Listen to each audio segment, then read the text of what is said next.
तक ascent of SAP का topic हमने, रसारोहण का टॉपिक हमने कंप्लीट कर लिया था। इसे समझने के बाद एक सामान्य टर्म आसानी से समझा जा सकता है जिसे रूट प्रेशर कहते हैं।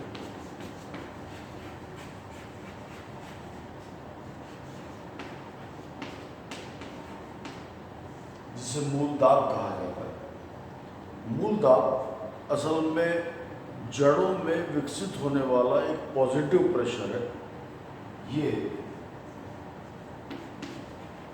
एक पॉजिटिव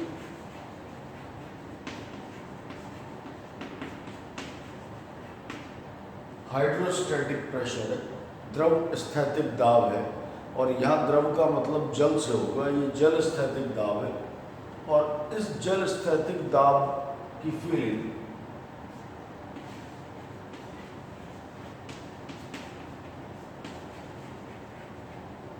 रूट की जाइलम में आएगी, और जाइलम में भी स्पेसिफिकली ये वेसल्स में डेवलप होगा। तीसरी बात, कब डेवलप होगा? जब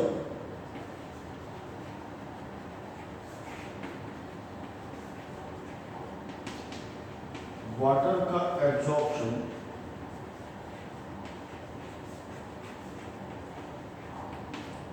एक्टिव होगा।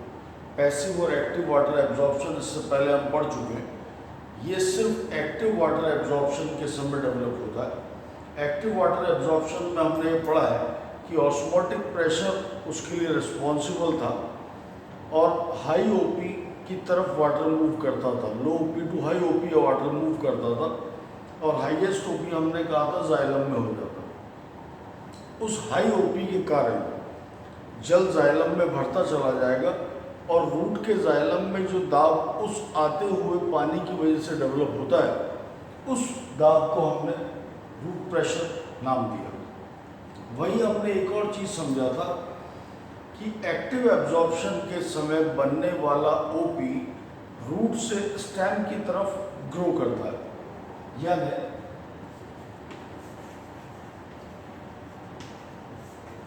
ये भी ऊपर की ओर ग्रो करेगा। कितना ऊपर की ओर ग्रो करेगा? तो ये जड़ों से डेवलप हुआ, जड़ों से ये स्टेम की तरफ जाएगा, स्टेम से लीफ की तरफ जाएगा। याद रखें, फिर से कहें, रूट जाइलम का ओपी बढ़ा। क्यों? क्योंकि वहाँ सॉल्यूट की कॉन्सेंट्रेशन ज़्यादा थी। जब सॉल्यूट ज़्यादा था यानी ओपी ज़्यादा था, तो पानी उसके पीछे रूट जाइलम में अंदर आया। अब वो सॉल्यूट इकट्ठा होता जाएगा, पानी रूट जाइलम में आता जाएगा। लेकिन ऐसा होने पर रूट फट सकती है। तो ऐसे में रूट क्या करेगी?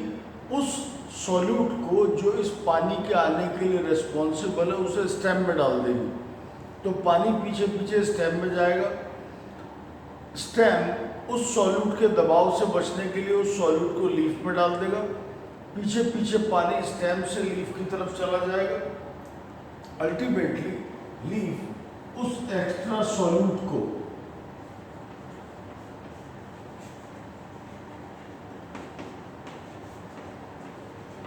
बाहर निकाल देगी,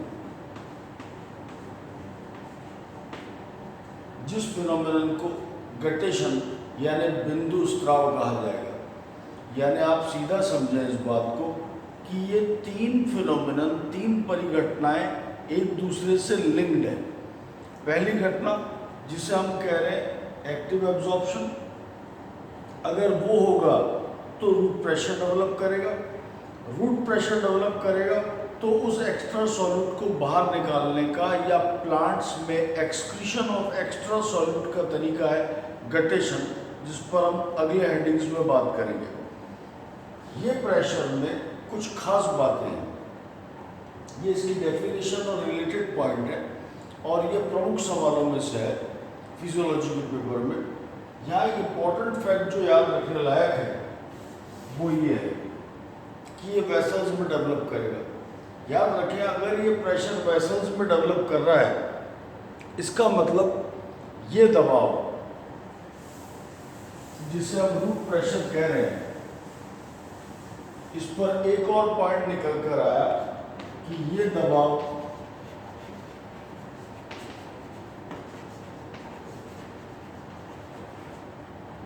जिम्नोस्पर्म्स में नहीं पाया जाएगा, क्योंकि वहां वेसल्स नहीं पाए जाते। दूसरी बात, ये एब्सेंट होता है उन प्लांट्स में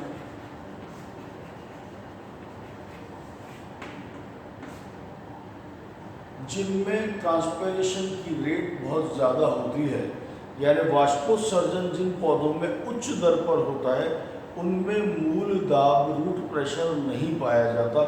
ये खास बात है। तीसरी बात, ये कब विकसित होता है? जब मैंने कहा एक्टिव एब्जॉर्प्शन होगा। असल में एक प्लांट को जब सबसे ज़्यादा रिक्वायरमेंट होती है पौधे को पानी की, वो होता है हैवी ट्रांसपिरेशन के समय। और हमने ऑलरेडी लिखा है कि हैवी ट्रांसपिरेशन के समय तो रूट प्रेशर पाया ही नहीं जाता। ठीक, ये प्रेशर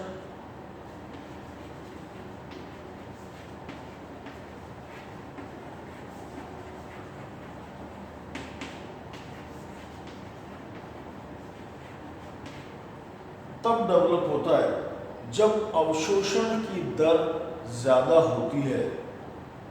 किसके कंपैरिजन में ज़्यादा होती है? जल अवशोषण की दर किसके कंपैरिजन में ज़्यादा हो? इन कंपैरिजन टू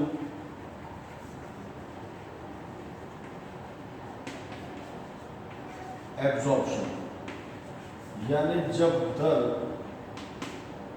अवशोषण की ज़्यादा होगी किसकी तुलना में? ट्रांसपिरेशन की तुलना में। यानी पौधा लॉस ज़्यादा कर रहा हो तो उस केस में तो ये डेवलप ही नहीं होगा। लेकिन अगर एक पौधा लॉस कम कर रहा हो और एब्जॉर्प्शन ज़्यादा कर रहा हो, ऐसे केस में रूट प्रेशर ज़्यादा डेवलप करता है। ये एक इम्पॉर्टेंट फैक्ट होगा।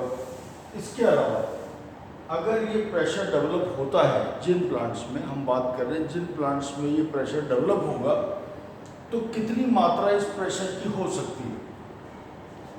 इस प्रेशर की अधिकतम मात्रा 2 एटमॉस्फेयर हो सकती है। अगर ये फुल फ्लेजेड डेवलप भी हो जाए तो अधिकतम 2 एटमॉस्फेयर का ये प्रेशर डेवलप करता है। जब ये 2 एटमॉस्फेयर का डेवलप कर रहा है तो फील्ड रिकॉर्ड्स ये बताते हैं कि ज़्यादा से ज़्यादा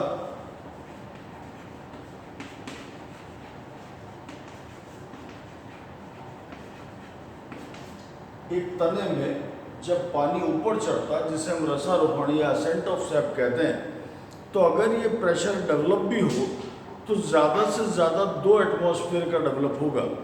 और ये फैक्चुअल है, एक्सपेरिमेंट से रिकॉर्डेड है कि 1 एटमॉस्फेयर का प्रेशर ज़्यादा से ज़्यादा पानी को 10 मीटर ऊपर ले जा सकता है। यानी अगर ये फुल फ्लेजेड डेवलप भी हो जाए तो भी पानी 20 मीटर से ज़्यादा ऊपर नहीं जाएगा, जबकि लंबे पौधे 30-40 मीटर या इससे भी लंबे हो सकते हैं। इसका मतलब है कि पौधों में असेंट ऑफ सैप के लिए रूट प्रेशर का कोई रोल नहीं है, क्योंकि लंबे पौधे ज़्यादातर जिम्नोस्पर्म को बिलोंग करते हैं, वहाँ तो ये प्रेशर पाया ही नहीं जाता। दूसरी बात, जिनमें पाया भी जाता है वहाँ भी ज़्यादा से ज़्यादा ये पानी को 20 मीटर ऊपर चढ़ा सकता है। आखिरी इंपॉर्टेंट फैक्ट रूट प्रेशर को लेकर, इसे मेजर करने के लिए मैनोमीटर नामक यंत्र का इस्तेमाल किया जाता है।